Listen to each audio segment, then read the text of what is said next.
Assalamualaikum warahmatullahi wabarakatuh. Berjumpa kembali pada mata kuliah Perencanaan Pengajaran Bahasa dan Sastra Indonesia. Pada pertemuan kali ini, kami akan membahas mengenai bentuk perencanaan pembelajaran, sistematika perangkat pembelajaran, dan yang terakhir, teori penyusunan perangkat pembelajaran. Sebelum memulai materi, saya akan memperkenalkan anggota kelompok 1 yang terdiri atas saya sendiri, Cynthia Rosida Fitriani sebagai moderator. Yang kedua, Wisnu Aji Pamungkas sebagai pemateri bentuk perencanaan pembelajaran. Yang ketiga, Alma Neidita Putri sebagai pemateri teori penyusunan perangkat pembelajaran. Dan yang terakhir, Ayudhya Sekar Pinuji sebagai pemateri sistematika perangkat pembelajaran. Baik, kepada pemateri, saya persilahkan. Halo, saya Wisnu Aji Pamungkas akan menjelaskan tentang bentuk-bentuk perencanaan pembelajaran. Nah, Makean dalam bukunya Umar Hamalik tahun 1980 membagi bentuk-bentuk perencanaan ke dalam 3 bagian sebagai berikut. Yang pertama yaitu perencanaan jangka panjang atau long range planning. Perencanaan ini bermaksud mengembangkan dan memelihara perspektif yang berkenaan dengan konsepsi secara menyeluruh tentang pembelajaran yang akan diberikan. Yang kedua yaitu perencanaan jangka pendek atau short range planning. Perencanaan ini harus fleksibel dan adaptif dan harus terarah pada kegiatan pembelajaran harian dalam kelas.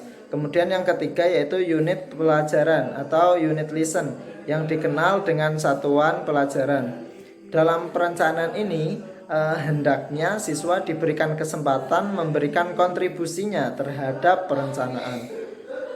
Selain itu, Anderson dalam bukunya Mulyasa tahun 2004 membedakan perencanaan dalam 2 kategori, yaitu perencanaan jangka panjang dan perencanaan jangka pendek. Perencanaan jangka panjang yang disebut dengan unit plans merupakan perencanaan yang bersifat komprehensif, di mana dapat dilihat aktivitas yang direncanakan guru selama 1 semester. Perencanaan umum ini memerlukan uraian yang lebih rinci dalam perencanaan jangka pendek yang disebut dengan perencanaan pembelajaran. Guru dapat memodifikasi perencanaan umum yang telah dibuatnya disesuaikan dengan kondisi kelas dan karakteristik siswa. Perencanaan unit dimulai dengan mempertimbangkan isi atau konten yang telah ditetapkan dalam kurikulum nasional yang berlaku. Selanjutnya, prioritas utama yang harus dipertimbangkan dalam tahap ini adalah informasi telah diidentifikasi seperti jumlah siswa, kemudian materi yang akan disampaikan, pendekatan pembelajaran, dan kemungkinan sumber belajar. Nah, dari uraian di atas, maka dapat disimpulkan perencanaan itu terbagi dalam 2 bentuk pada umumnya, yaitu perencanaan jangka panjang dan perencanaan jangka pendek. Pada perencanaan jangka panjang, guru harus memperhatikan program belajar sepanjang 1 tahun atau 1 semester. Sedangkan dalam perencanaan jangka pendek, guru melakukan berdasarkan apa yang akan dikerjakan untuk waktu 1 minggu atau 1 hari. Demikian penjelasan dari saya. Selanjutnya akan dilanjutkan oleh rekan saya. Terima kasih. Halo, saya Ayudhya Sekar Pinuji akan memaparkan mengenai sistematika perangkat pembelajaran. Nah, ada 4 aspek dari sistematika perangkat pembelajaran ini, yaitu yang pertama adalah silabus. Silabus diperlukan dalam perangkat pembelajaran karena silabus merupakan acuan penyusunan kerangka pembelajaran untuk setiap kajian mata pelajaran. Nah, paling sedikit, silabus ini memiliki 10 komponen, yaitu ada identitas mata pelajaran, identitas sekolah, kompetensi dasar, kompetensi inti, tema, materi pokok pembelajaran, penilaian, alokasi waktu, dan yang terakhir adalah sumber belajar. Ya, aspek selanjutnya dari sistematika perangkat pembelajaran yaitu adalah rencana pelaksanaan pembelajaran atau RPP. RPP ini diperlukan dalam perangkat pembelajaran karena RPP berisi perencanaan dalam kegiatan pembelajaran yang harus dibuat sendiri oleh guru sebelum memasuki kelas sehingga menghasilkan pembelajaran yang efektif dan bermakna. Nah, sedikitnya RPP ini akan memuat 7 hal, yaitu ada identitas sekolah, alokasi waktu, kompetensi inti, materi pembelajaran, kegiatan pembelajaran, penilaian, dan juga media ataupun alat bahan dan juga sumber belajar yang akan digunakan selama pembelajaran. Aspek yang selanjutnya yaitu ada lembar aktivitas siswa atau lembar kerja siswa atau yang biasa dikenal dengan LAS ataupun LKS. Nah, dalam perangkat pembelajaran LAS atau LKS ini sangat penting karena LAS atau LKS ini berisi petunjuk, langkah-langkah, dan juga cara pengerjaannya. Nah, LKS ini dapat dikatakan sebagai panduan belajar di kelas bagi siswa dan juga dapat digunakan untuk melakukan penyelidikan dan juga pemecahan masalah.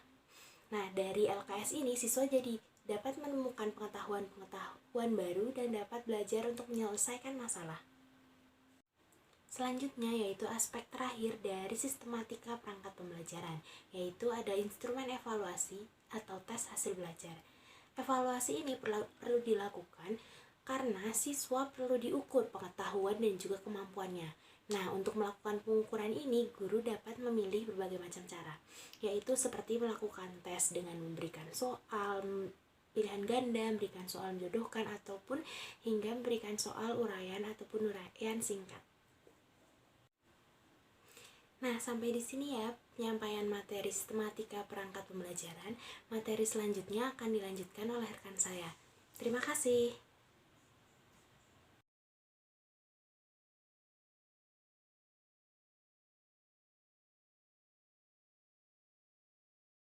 Halo teman-teman, di sini saya akan menjelaskan mengenai teori-teori penyusunan sebuah perangkat pembelajaran.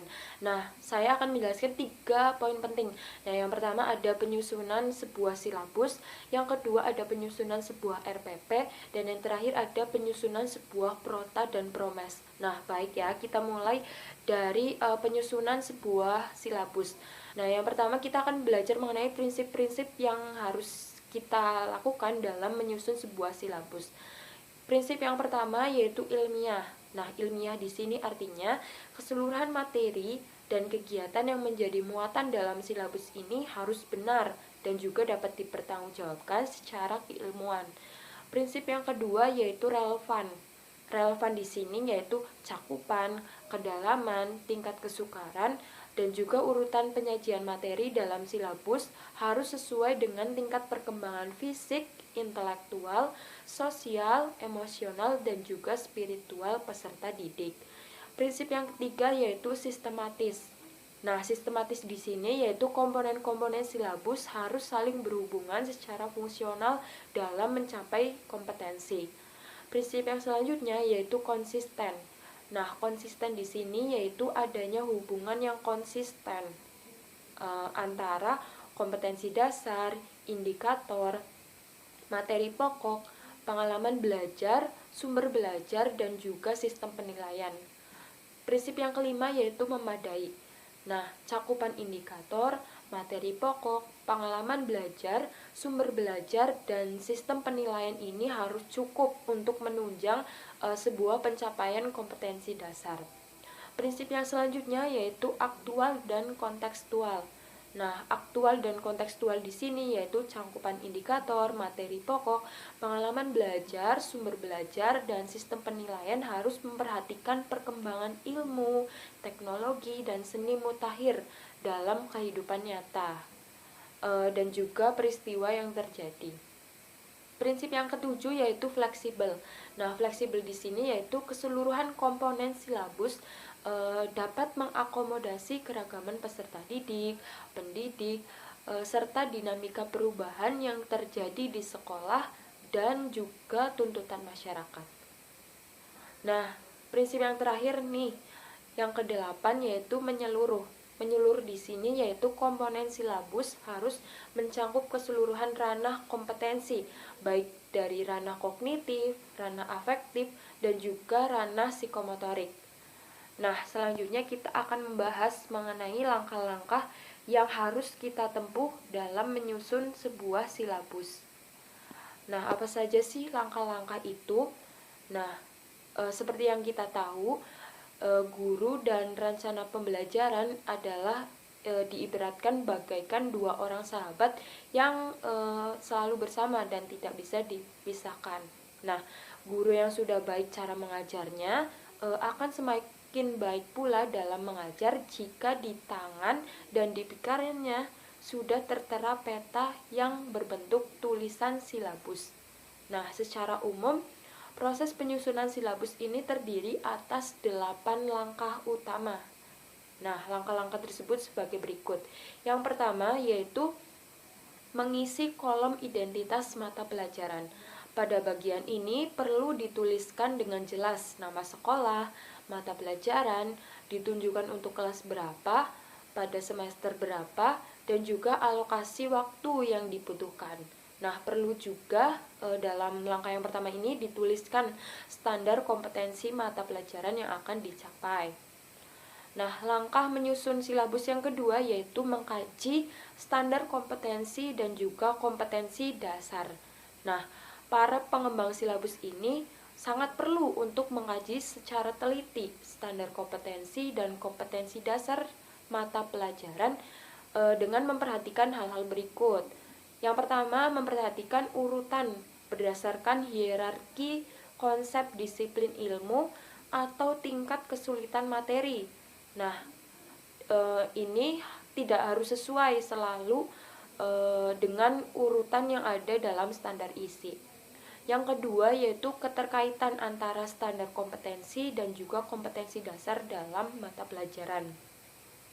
Prinsip yang ketiga yaitu keterkaitan antara standar kompetensi dan juga kompetensi dasar antar mata pelajaran. Yang ketiga yaitu langkah yang ketiga yaitu mengidentifikasi materi pokok. Nah, pembelajaran untuk mengidentifikasi materi pokok dan juga pembelajaran yang menunjang pencapaian kompetensi dasar ini harus dilakukan dengan mempertimbangkan hal-hal berikut. Yang pertama ada potensi peserta didik, struktur keilmuan, relevansi dengan kebutuhan peserta didik dan juga tuntutan lingkungan serta alokasi waktu. Nah, langkah yang keempat ini harus mengembangkan kegiatan pembelajaran. Nah, hal-hal yang harus diperhatikan dalam mengembangkan kegiatan pembelajaran ini adalah sebagai berikut. Nah, yang pertama yaitu kegiatan pembelajaran ini harus disusun untuk memberikan bantuan kepada peserta didik, kepada pendidik maksud saya, khususnya guru, agar dapat melaksanakan proses pembelajaran secara profesional. Nah, yang kedua yaitu kegiatan pembelajaran harus memuat rangkaian kegiatan yang harus dilakukan oleh peserta didik secara berurutan untuk mencapai sebuah kompetensi dasar. Yang ketiga yaitu penentuan urutan kegiatan pembelajaran ini harus sesuai juga dengan hierarki konsep materi pelajaran. Yang keempat yaitu rumusan pernyataan dalam kegiatan pembelajaran ini minimal harus mengandung 2 unsur penciri yang mencerminkan sebuah pengelolaan pengalaman belajar siswa. Nah, cirinya yang pertama yaitu kegiatan siswa dan juga materi. Langkah yang kelima yaitu merumuskan indikator pencapaian kompetensi. Nah, indikator seperti yang kita ketahui merupakan penanda pencapaian sebuah kompetensi dasar yang ditandai oleh perubahan perilaku yang dapat diukur, yang mencakup sikap, pengetahuan, dan juga keterampilan. Nah, jadi indikator ini harus dikembangkan, benar-benar dikembangkan sesuai dengan karakteristik peserta didik, mata pelajaran, satuan pendidikan, potensi daerah, dan juga dirumuskan dalam kata kerja operasional yang dapat terukur dan juga dapat diobservasi. Nah, indikator ini juga digunakan sebagai dasar untuk menyusun alat penilaian. Langkah yang keenam yaitu penentuan jenis penilaian. Nah, penilaian, hal-hal yang harus diperhatikan dalam menentukan jenis penilaian yaitu yang pertama yaitu penilaian ini harus bisa diarahkan untuk mengukur pencapaian kompetensi. Nah, sistem yang direncanakan adalah sistem penilaian yang harus berkelanjutan. Yang ketiga, hasil penilaian ini dianalisis untuk menentukan tindak lanjut.